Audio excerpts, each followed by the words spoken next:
থাইরয়েডের অসুখ মানে আমরা কমনলি হাইপোথাইরয়েডিজম যেটা বলে থাকি, সেটা আজকাল বড় বাচ্চা সবার মধ্যে কিন্তু দেখা যাচ্ছে। তো বাচ্চাদের ক্ষেত্রে একটা খুব টিপিক্যাল সমস্যা দেখা যায় যে তারা যে পরিমাণে ওষুধটা খাওয়াচ্ছে তারপরেও খুব ভালো রেসপন্স হচ্ছে না। দেখুন কোন কারণে এক্স্যাক্টলি হচ্ছে সেটা তো গুরুত্বপূর্ণ, কিন্তু বাড়িতে আমরা তাকে কিভাবে ওষুধটা দিচ্ছি সেটাও কিন্তু খুব গুরুত্বপূর্ণ। আমরা সাধারণত থাইরয়েডের ওষুধটা সকালে দিয়ে থাকি, তো খেয়াল রাখতে হবে যে আমার মানে পেটটা যেন হাফ অ্যান আওয়ার থেকে 1 আওয়ার খালি থাকে। মানে ফাস্টিংয়ে থাকতে হবে আপনার স্টোমাকটাকে। আপনি যখন ব্রেকফাস্ট করছেন তার আধ ঘন্টা থেকে 1 ঘন্টা আগে তাই আপনাকে ওষুধটা দিতে হবে। তো এতে যে থাইরয়েডের ওষুধটা সেটা কিন্তু ভালোভাবে শরীরে প্রবেশ করবে এবং সমস্যাটা কমবে। তারপরে আরও দুটো তিনটে জিনিস আপনাকে খেয়াল করতে হবে। খাবারটা তো আপনি মানে এর পরেই দিচ্ছেন অনেকটা বাদে, সেটা 1 নাম্বার।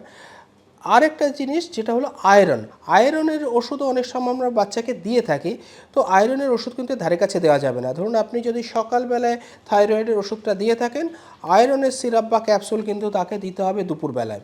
এটা যদি আগে চলে তাহলেও দেখবেন যে তার থাইরয়েডের ওষুধ আমি দিয়ে যাচ্ছি কিন্তু সেটা কারেক্টেড হচ্ছে না।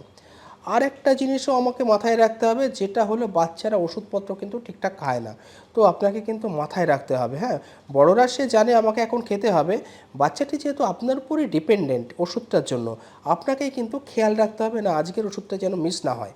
তো এই জিনিসগুলো আপনি খেয়াল রাখুন, মানে খালি পেটে আপনার থাইরয়েডের ওষুধ দেওয়া, আয়রন কিংবা এই টাইপের ওষুধ থাকলে সেটা অনেক গ্যাপে দেওয়া এবং নিয়মিত তাকে ওষুধটা দেওয়া। তো এই তিনটে জিনিস যদি আপনি খেয়াল রাখবেন তখন, তো এই তিনটে যদি আপনি তো এই তিনটে জিনিস যদি আপনি খেয়াল রাখেন তাহলে দেখবেন আপনার ওষুধটা যেরকম যেরকম দিচ্ছেন তাতে আরও বেটার রেসপন্স হচ্ছে।